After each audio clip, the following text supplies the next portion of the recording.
मैं रवि कुमार, स्वागत है आपका रेनेशा आईएएस में। 7वीं से 10वीं जेपीएससी की तैयारी करने वाले जो भी अभ्यर्थी हैं उनके लिए बिग ब्रेकिंग आ चुके हैं। आज देखिए, जो टला जा रहा था मामला उम्र सीमा को लेकर के, चूँकि उम्र सीमा तो 2016 निर्धारित की गई है, लेकिन कई अभ्यर्थियों के द्वारा लगातार मांग की जा रही थी, चूँकि लंबे समय से एग्ज़ाम नहीं हुए हैं।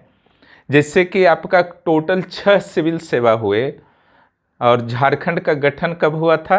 वर्ष 2000 में। और सिविल सेवा कितने हुए?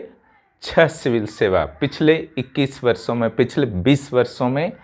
तो इस हिसाब से उनकी मांग कहीं से अनुचित नहीं थी, है ना।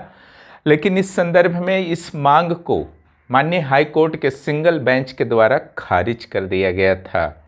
लेकिन जब यह मामला रीना कुमारी प्लस अन्य 3 का मामला हाई कोर्ट रांची के डबल बेंच में पहुंचता है, तो वहां पर भी लंबे समय से तिथि नहीं मिल पा रही थी।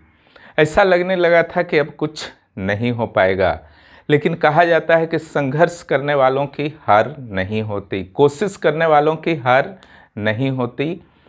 शायद यही कारण रहा है कि उन अभ्यर्थियों को जिनकी प्रबल इच्छा थी कि हम लोग भी एग्ज़ाम में किसी तरह से बैठें, कुछ मार्क्स से कोई पीटी में रह गए थे, कुछ मार्क्स से कोई मुख्य परीक्षा में रह गए थे, कई ऐसे भी अभ्यर्थी थे जिनका अंतिम चांस था और कुछ मार्क्स से वो फाइनल सिलेक्शन से वंचित रह गए थे। उनमें कहीं ना कहीं से इस सुनवाई की तिथि मात्र से ही एक आशा का संचार क्रिएट हुआ था, ठीक है। और वह आशा का संचार संभवतः अब हकीकत में भी बदल सकता है, क्योंकि आज जो एक लंबी सुनवाई चली है डबल बेंच में, 7वीं जेपीएससी के कट ऑफ डेट कितना हो अधिकतम उम्र सीमा के, तो उसमें माननीय न्यायाधीश जो मुख्य न्यायाधीश हैं झारखंड हाई कोर्ट के रवि रंजन, उनका सिंपल सा ही कहना था कि अगर सरकार गलती करती है, एग्ज़ाम नहीं ले पाती है, तो इसमें अभ्यर्थियों का क्या दोष है। उनके साथ अन्याय नहीं होना चाहिए, उन्हें रियायत मिलना चाहिए। तो उनके टिप्पणी से यह अंदाज लगाया जा रहा है कि सकारात्मक हो सकता है उन अभ्यर्थियों के लिए जिन्होंने इतने लंबे समय तक संघर्ष किया। हालांकि आज अंतिम फैसला नहीं आ सका है, जजमेंट नहीं आ सका है, लेकिन कल 12:30 बजे इस संदर्भ में पूरी तरह से क्लियर हो जाएगा, है ना। इसके क्या क्या प्रभाव पड़ सकते हैं, उसमें पहले प्रभाव तो आपके आ चुके हैं, ठीक है, कि जेपीएससी का जो आज मीटिंग होने वाला था कि 12 सितंबर को होगा या 19 सितंबर को होगा, वह टल गया है कल के लिए, है ना। क्योंकि ये मीटिंग ही इसीलिए था कि माननीय हाई कोर्ट में डबल बेंच की सुनवाई होनी थी, डिसीजंस आने थे, तो उसके अनुसार कुछ डिसीजन लेता जेपीएससी भी। चूँकि वो डिसीजन ही नहीं आ पाया, इसलिए जेपीएससी ने भी कल के लिए टाल दिया है, ठीक है। तो कल 12:30 बजे तो चलिए यह मैटर का पटाक्षेप हो जाएगा कि क्या होना है। अब उसके क्या क्या परिणाम हो सकते हैं उस पर हम लोग बात कर लेते हैं।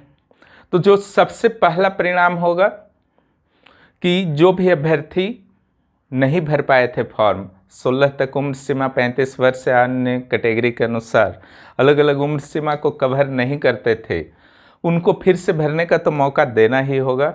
15 दिन दिया जाए या 30 दिन दिया जाए, कुछ भी दिया जाएगा।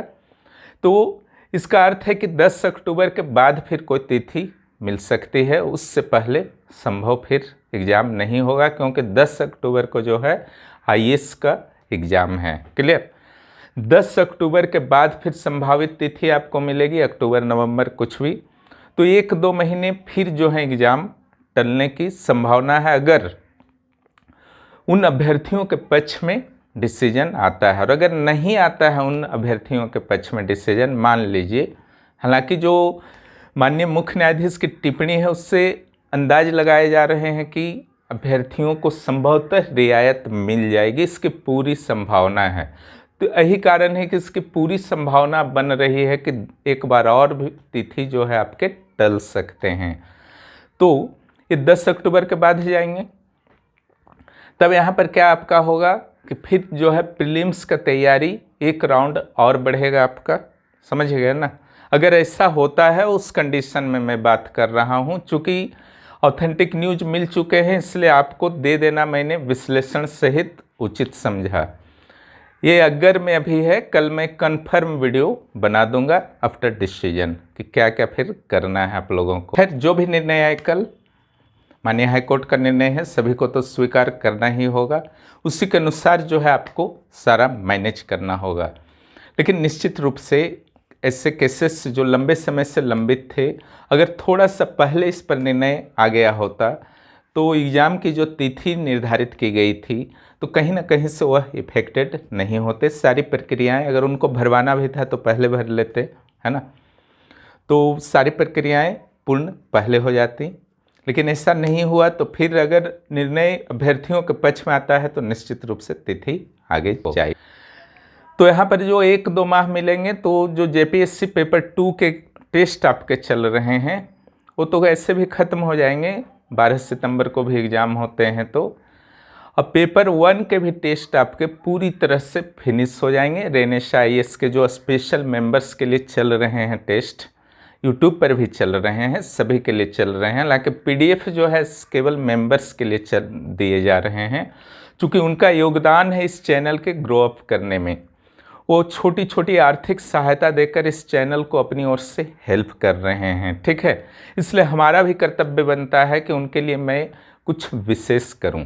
लेकिन जो हमारे चैनल से जुड़े हुए हैं उनको भी नुकसान नहीं हो, इसलिए मैं चैनल पर वीडियो भी डाल देता हूं प्रत्येक चीज़ का। क्लियर? तो जितने भी लोग मुझसे जुड़े हुए हैं, कहीं से किन्हीं को नुकसान मैं नहीं होने दूंगा, आप लोग निश्चिंत रहें, ठीक है। हाँ, लेकिन चैनल को आप आर्थिक सहयोग किसी भी रूप में करते हैं तो निश्चित रूप से कुछ विशेष सहयोग मैं भी आपके लिए करूँगा। तो आपके लिए यह प्लस पॉइंट होगा कि जिनकी तैयारी कुछ कमी रह जाएगी वो पूरा कर सकते हैं। तो कल 12:30 बजे तक का इंतज़ार कीजिए, अपनी स्टडी को लेकिन जारी रखिए, ठीक है। नियोजन नीति का पर जो सुनवाई होनी थी सुप्रीम कोर्ट में वह फिर से 3-4 सप्ताह के लिए टल चुकी है, ठीक है। और जैसे सीजीएल की स्थिति यथावत मान सकते हैं, यानी कि सरकार ने नियमावली की अधिसूचना तो जारी कर दी है, लेकिन लग रहा है कि सरकार खुद भी कन्फ्यूजन में है, क्योंकि सबसे बड़ी विपक्षी दल भाजपा के द्वारा भी इस मुद्दे का विरोध किया जा रहा है। कई संगठनों और अन्य पक्षों ने भी यह मुद्दा उठाया है कि कहीं यह मामला फिर से कोर्ट में ना चले जाए।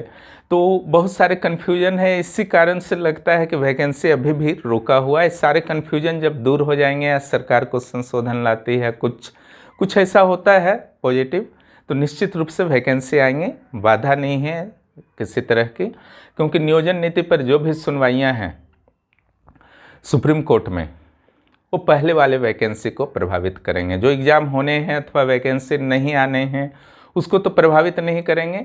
अगर नियमावली पूरी तरह से अनुकूल रहेंगे, जैसे कोर्ट में चुनौती नहीं दिया जा सकता है, तो निश्चित रूप से ये पूरी तरह से अलग मैटर हो जाएगा।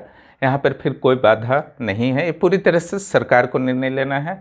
और जहाँ तक आपके पार्ट की बात है, तो आपके पक्ष की बात है, तो आपको स्टडी करना है, ठीक है। और रेनेशा आईएएस आपके साथ है।